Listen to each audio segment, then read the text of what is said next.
மன்மோதன் அந்த டைம்லலாம் வந்து என்னன்னா நான் சீன் பேசிடுவோம், பேசி முடிச்சுட்டு சந்தானம் கிட்ட ஓகே தான்ப்பா இது டைலாக் இதுன்னு சொல்லிட்டு நம்ம இந்த கேஷுவலாக கேரவனுக்கு போவோம்ல, பார்த்தா தூரத்தில் ஒரு 3 பேர் நின்று பயங்கரமாக ஏதோ யோசிச்சுட்டே இருப்பானுங்க.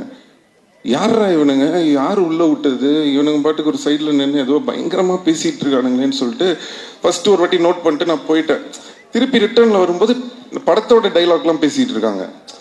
யாரா இவனுங்க படத்தோட டைலாக்லாம் பேசுறானுங்க அப்படின்னு சொல்லிட்டு சந்தானத்தை கூப்பிட்டு, யார் இவனுங்க நம்ம டைலாக்லாம் டிஸ்கஸ் பண்ணிட்டு இருக்கானுங்க அப்படின்னு கேட்டோட தான் சந்தானம் சொன்னது, இல்லை சார் நம்ம டீம் தான், பசங்க தான், ஃப்ரெண்ட்ஸு தான் அப்படின்னு சொல்லிட்டு.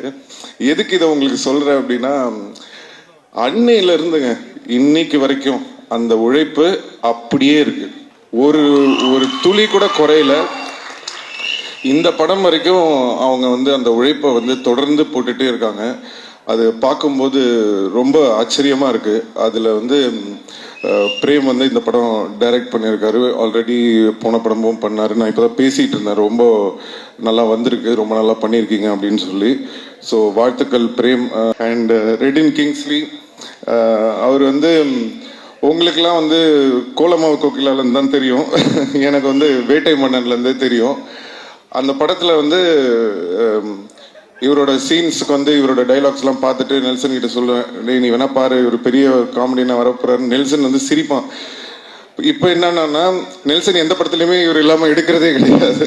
ஸோ அந்த அளவுக்கு வந்து இன்னைக்கு வளர்ந்துருக்காரு. ஸோ ரொம்ப சந்தோஷமா இருக்கு. அண்ட் எல்லாருக்கும் என்னுடைய வாழ்த்துக்கள். 2 அழகான ஹீரோயின்ஸ் நடிச்சிருக்காங்க.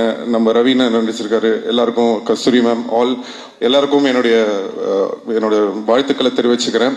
எனக்கு படம் ட்ரெய்லர்லாம் பார்த்தேன், எனக்கு எல்லாமே ஓகே. காமெடி மோட்டர் ராஜேந்திரன் கலக்கியிருக்காரு, எல்லாமே ஓகே. ஆனால் எங்கள் டைரக்டர் கௌதம் மேனனை வந்து நீங்கள் இப்படி பண்ணுவீங்கன்றது வந்து எதிர்பார்க்கவே இல்லை. அது ஒரு விஷயம் மட்டும் சும்மா விட மாட்டவங்கள